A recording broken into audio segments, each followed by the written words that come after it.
গত ৫ জানুয়ারি ইলিয়াস হোসাইনের ইউটিউব চ্যানেলে সরাসরি আলোচনায় যুক্ত হন মেজর ডালিম বীর উত্তম। বহুল আলোচিত ওই সরাসরি টক শোটি বাংলা কন্টেন্টের ইতিহাসে রেকর্ড করে। একই সঙ্গে সর্বোচ্চ ৮ লাখ মানুষ সরাসরি দেখে টক শোটি। সব মিলিয়ে ১,২০,০০,০০০-এরও বেশি মানুষ দেখেছে ইলিয়াস হোসাইন ও মেজর ডালিমের আলোচনা অনুষ্ঠানটি। মেজর ডালিমের পর এবার ইলিয়াস হোসাইনের ইউটিউব চ্যানেলে সরাসরি যুক্ত হতে যাচ্ছেন দেশের আরেক সূর্য সন্তান রাশেদ চৌধুরী।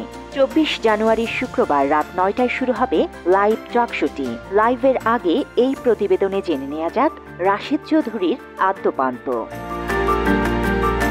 প্রায় ২০০ বছর শাসনের পর দক্ষিণ এশিয়ায় যখন ব্রিটিশ রাজের সূর্য প্রায় অস্তমিত, তখন বাংলার এক পাড়াগাঁয়ে বাংলা সালের প্রথম দিন উদিত হয় একখানি সূর্যকণা। পরবর্তীতে সূর্য সন্তান, নাম রাশেদ চৌধুরী। গ্রাম্য মধ্যবিত্ত পরিবারে তার বাল্যজীবন ততটা সুখের ছিল না। বাল্যকালের চড়াই উতরাই পেরিয়ে ১৯৬৩ সালে দৈবক্রমে যোগ দেন বিমান বাহিনীতে, পরবর্তীতে সেনাবাহিনীতে।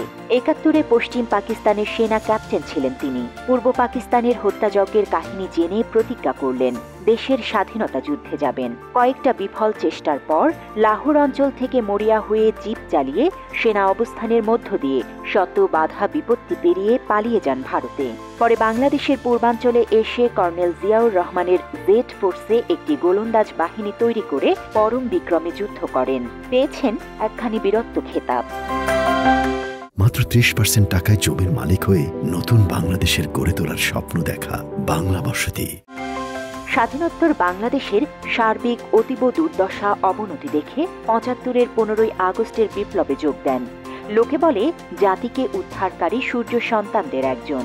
৭৬-এ পররাষ্ট্র মন্ত্রণালয়ে স্থানান্তর এবং পরবর্তী ২ দশক বাংলাদেশের বিভিন্ন কূটনৈতিক মিশনে দক্ষতার সঙ্গে দেশ সেবায় নিয়োজিত রেখেছেন নিজেকে।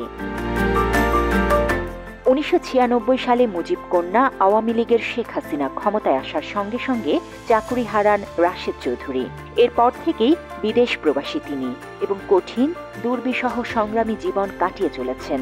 ইতিমধ্যে হাসিনার প্রহসনের বিচারে ফাঁসির হুকুম হয়েছে তার নামে। বিশ্লেষকদের মতে বিচারিক হত্যার শিকার তিনি। ২ দশক পর্যন্ত হাসিনার ক্রমাগত আত্মস্বীকৃত মুজিব খুনির প্রচারে রাশেদ চৌধুরী বাংলাদেশ এবং সর্বত্র হয়ে ওঠেন বিখ্যাত, যদিও ভুল কারণে। সৃষ্টিকর্তার অসীম মেহেরবানিতে সাবেক লেফটেন্যান্ট কর্নেল এম রাশেদ চৌধুরীর রয়েছে পতিপরায়ণ স্ত্রী, আদরের অনুগত ২ ছেলে ও প্রাণাঞ্চল ৩টি নাতি নাতনি।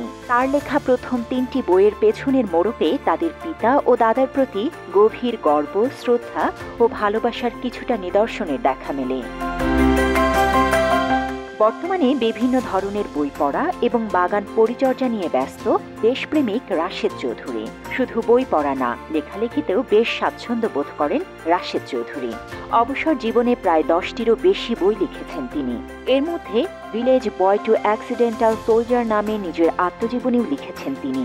এছাড়া ১৯৭৫ সালের ১৫ই আগস্ট নিয়ে ১৯৭৫ আগস্ট বিপ্লবের না বলা কথা শিরোনামেও একটি বই লিখেছেন রাশেদ চৌধুরী। পাশাপাশি আওয়ামী ফ্যাসিবাদ, দেশপ্রেমের বিদ্রোহী পংক্তিমালা, Indian hegemonic design in Bangladesh ও সোলজার ডেপথ সহ আরও বেশ কয়েকটি বই লিখেছেন বীর মুক্তিযোদ্ধা রাশেদ চৌধুরী।